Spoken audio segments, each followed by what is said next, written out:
Likya Life kanalından herkese merhaba. Merhaba. Ve beklenen video geldi. Bayağı geç kaldık. Evet. Karavanı yapıp bitireli neredeyse 6 ay oldu. Hatta bayağı bir gezdik ama bir türlü karavan tanıtım videosunu çekememiştik. Bugün nasipmiş. Şimdi çekiyoruz. Önce ben aracı tanıtayım.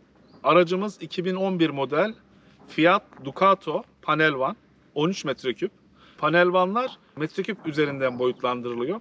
Bizim aracın 2 boy büyüğü var 15 ve 17 metreküp ve 2 boy küçüğü var 11 ve 8 metreküp.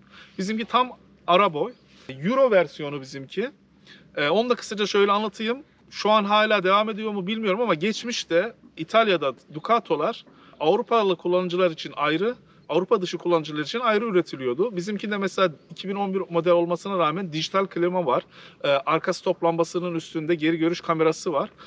Şu an Türkiye'de satılan 2020, 2022, 2023 modellerin bile birçoğunda dijital klima yok. Klima olması çok önemli çünkü klimasız seyahat etmek mümkün değil. Yazın Özellikle yazın. Aracı biz 2022'nin Temmuz ayında aldık. 300 bin kilometredeydi. Bir ekmek fırından aldık bunu. Ekmek dağıtıyorlardı bakkallara bununla. Aldıktan sonra komple bir elden geçirtip bakım yaptırdım. Ön düzen, arka düzen ne varsa 4 lastiği yeniledik. 2022'nin Ekim ayında da yapımına başladım. 2023'ün Temmuz ayında neredeyse 8 ay sonra bitirdim ve Ağustos'tan itibaren de gezmeye başladık. Siz de videolarda gördünüz zaten gezdiğimiz Daha yerleri. derken biterdi ama gerçekten karavanı baştan sona Erdal tamamladı. Evet. Erdal yaptı Tek yani. başıma yaptığım için biraz uzun sürdü. Ama olsun. Güzel bir karavan yapmaya çalıştım. Zaten ben bir karavan ustası değilim. Hayatımda ilk kez böyle bir şey yaptım. Umarım olmuştur. Şimdi önce aracın dışını tanıtacağım ben size. Aracın dışında şurada bir banyo havalandırması var. Dışına tel taktım sinek girmesin diye. Burada bir dış duş var. Dışarıdayken de duş alıp kullanabilir. Şu an hidrofor kapalı olduğu için su çıkmıyor. Dışarıdayken de duş alıp ya da elimizi yıkayabilmek için taktığım bir duş var burada. Burada şöyle bir baca var. İçeride tüplü şofben var sıcak su için. Bu şofbenin bacası. Aracın bu tarafında bir cam var. Bir de aynı şekilde diğer tarafında bir cam var. Camları çok büyük yapmadım ben. Hem aşırı derecede sıcak ya da soğuk alıyor cam. Hem de gerek yok yani bu da havalandırma için yeterli. Zaten çok fazla karavan içinde oturulmuyor. Genelde dışarıda oturuyorsun. Aynen öyle.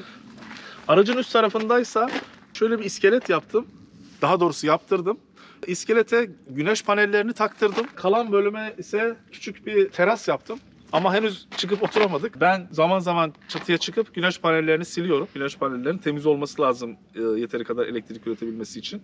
Onun dışında henüz çıkmadık. Bu arada ben burada araya girmek istiyorum. Tabii. Erdal'ın şu karavanda dışarıya yaptırmış olduğu tek yer şu şeydi, iskeletiydi. Onu da Ona da usta yanlış ölçü yapamadı. yaptı. Güzel de boyamamış. Bak hafif paslanmaya başlamış. Evet, onu tekrar üzerinden geçmemiz Aracın lazım. üst tarafına şu lambalardan taktım. Bu lambalar güneş enerjisiyle şarj oluyor. Gece devreye giriyor. Arabanın yanına biri yaklaştığı zaman yanıyor. Uzaklaştığı zaman sönüyor. Böyle bir güvenlik amacıyla taktım. Diğer tarafa geçelim. Geçelim bakalım. Burada da aracın temiz su dolum kapağı var. Kilitli. Yatağın altında 250 litre temiz su deposu var. Depoyu buradan dolduruyoruz. Dolum işlemi bittiğinde de kilitleyip bırakıyoruz.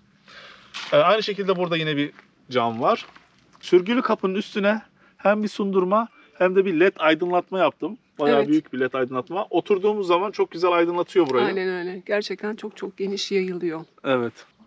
Aracın dışında anlatacaklarım bu kadar. Şimdi aracın içini tanıtalım. Aracın arka kapısını açtığımız zaman yatağın altındaki depoya ulaşıyoruz.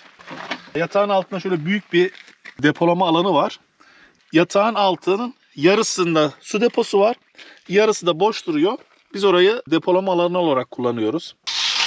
Merhaba. Merhaba. Şimdi de karavanın içini tanıtalım. Hadi bakalım. Arka tarafta 190'a 140 bir yatak var. Bayağı geniş ve rahat bir yatak. Biz bu yatağı internetten almıştık ve gayet uygun almıştık. Normalde karavanlarda banyo tuvaleti karavanın tam ortasına koyarlar. Karavanın arkasında böyle bir mağara gibi bir yatak alanı, ön tarafında da oturma yeri yaparlar.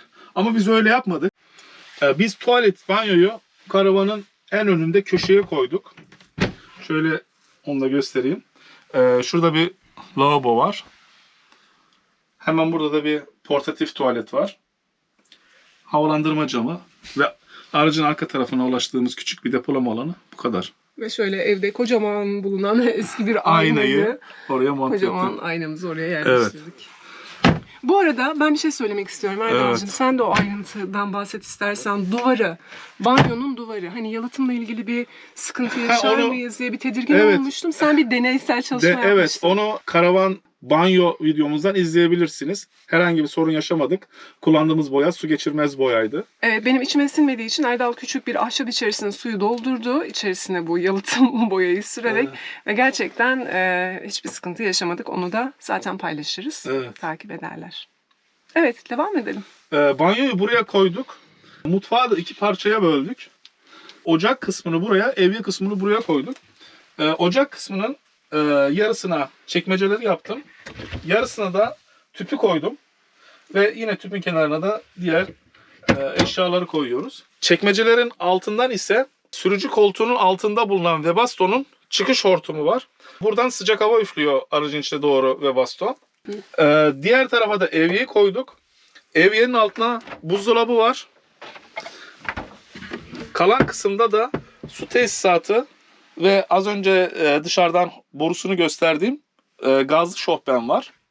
Aracın elektrik ihtiyacını tavanda bulunan 2 adet 230 watt güneş panelinden sağlıyoruz. Güneş panelinden gelen elektrik önce 40 amper bir DC sigortadan geçiyor. Daha sonra MPPT'ye giriyor. MPPT'den anlık olarak görebiliyoruz. Mesela şu an %84 doluymuş akü. Güneş panelinden gelen enerjiyi de buradan görebiliyoruz. 1.7 amper elektrik geliyormuş şu an panelden. Sonrasında elektrik tesisatı 220 volt ve 12 volt olarak ikiye ayrılıyor. Karavanda hem 220 volt kullanıyoruz hem 12 volt kullanıyoruz. MPPT'den çıkan panelden MPPT'ye gelen elektrik MPPT'den çıkıp şu koltuğun altındaki elektrik sistemine geliyor. Buradan aküye, invertöre ve 12 volt sisteme dağılıyor. İnvertör 12 voltu 220 volta çeviren aletin adı. O da buranın altında duruyor. 220 volta dönüştükten sonra ise şuradaki sigorta kutusuna gelip gerekli yerlere dağılıyor. 12 volt ise burada bulunan bir 12 volt sigorta kutusu var. Buraya geliyor. Örneğin pompa ya da temiz su deposunun şamandırası, kirli su deposunun şamandırası, işte çeşitli aydınlatmalar buradan açılıp kapanıyor. Burada da Webasto'nun kullanım paneli var. Aracın ısıtmasını dizel ısıtıcıyla yapıyoruz. Bunu Webasto diye bilinir. Buradan da Webasto'yu açıyoruz. İşte gerekli ayarlamalarını yapıp işte kaç derecede kullanacaksak ya da ne yoğunlukta kullanacaksak ona göre ayarlıyoruz. Elektrik sistemi bu şekilde. Şimdi bir de oturma sistemini anlatalım. Hadi bakalım. Karavanın içine 2 tane karşılıklı koltuk yaptım. Koltuklardan biri biraz daha küçük. Buradaki evyeden dolayı, tezgahtan dolayı. Bu daha büyük. Yemek yiyeceğimiz zaman ise yatağın altında bulunan şu masayı açıyoruz. Çekmece şeklinde bir masa yaptım. İşimiz bittikten sonra, kullanımdan sonra da geri kapatıyoruz.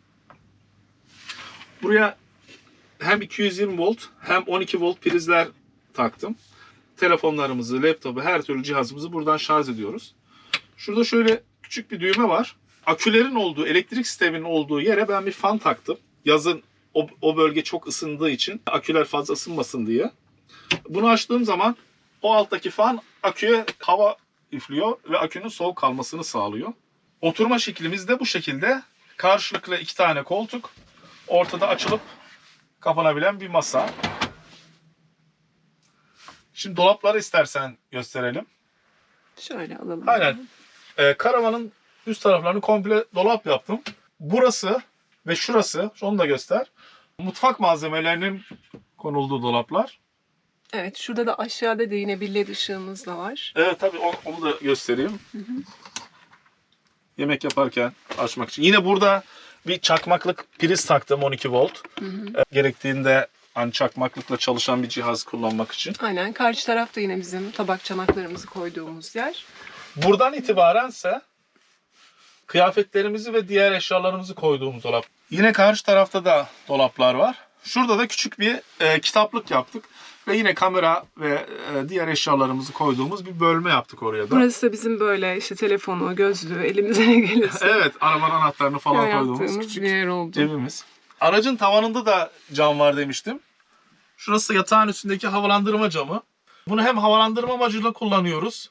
Hem de gerektiğinde yatağın üstüne çıkıp o cam tamamen açılıyor. O cam vasıtasıyla aracın üstüne çıkıyorum. Güneş panellerini siliyorum. Karavanımız bu şekilde.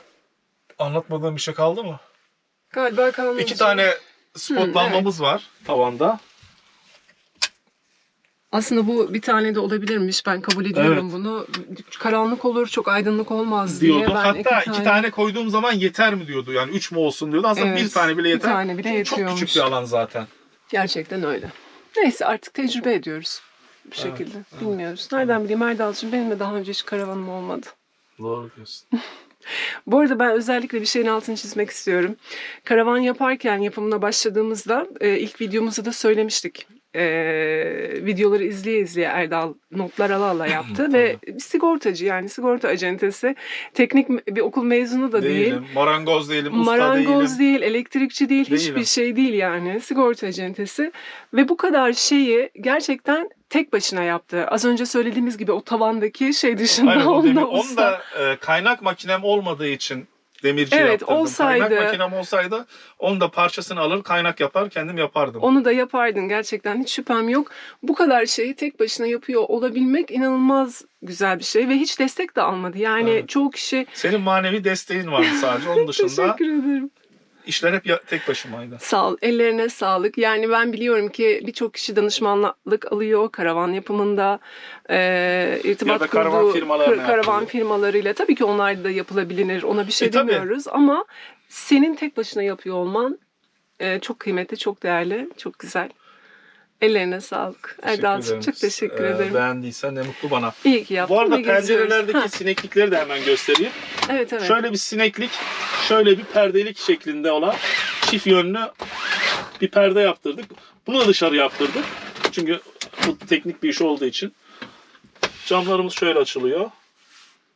Aynen öyle. Bu arada neden bu aracı aldık? Neden daha büyük ya da daha küçük bir araç almadık diye soracak olursanız, bizim araç için ayırdığımız bir bütçe vardı. Yapım malzemeleri için ayırdığımız bir bütçe vardı. Araç için ayırdığımız bütçe bu araca yetiyordu. Hem de bu araç temizdi, klimalıydı. O yüzden bunu aldık. Belki ileride daha büyük bir araç alıp yeni bir karavan yapılabilir. Bilmiyorum. Evet, şimdilik bunu Şimdilik bu kullanıyoruz. bize yetiyor. Yani bundan da memnunuz gerçekten. Çok çok güzel. Ve temiz olması önemliydi. Dediğin Evet. gibi klimalı olması, özellikle Evet. Antalya bölgesinde Yani böyle bir o- araç bulmak müthiş bir zenginlik. O model zaten 2010, 2008, 2012 o modellerde klimalı Kaç Ducato yılından bulmak sonra var peki? çok klima? zor. Çünkü Türkiye'ye gönderilen Ducato'larda klima çok uzun zaman opsiyoneldi. Bu da şirket aracı olduğu için şirket sahipleri zaten personel sürecek diye klimalı almıyordu. Yani benim işte 2018-19'dan sonra ancak klimalılara denk geliyorum. O da tek tük geliyorum. Yani 2020'den sonraki araçlarda klima genelde oluyor. 2011'lerde hiç klimalı araca denk gelmedim. Minibüsten çıkma karavanlar var. Onların tepe kliması var ama o klima aracın hareket halindeyken aracın içini soğutan, yolculara serinlemesini sağlayan klima. Göğüs kliması değil. Göğüs kliması 2011'lerde hemen hemen hiç yok. Ben hiç denk gelmedim.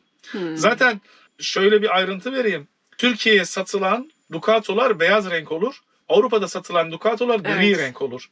Biz yurt dışında yapılmış birçok karavanla karşılaştık yazın yollarda. Evet. Gri Doğru. renkti hep.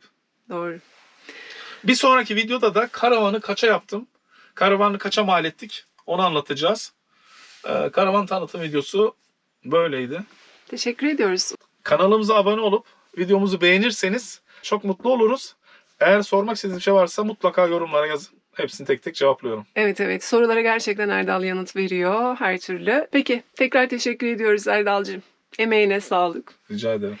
Görüşmek üzere o zaman. Hoşça kalın. Bye bye. Bay bay.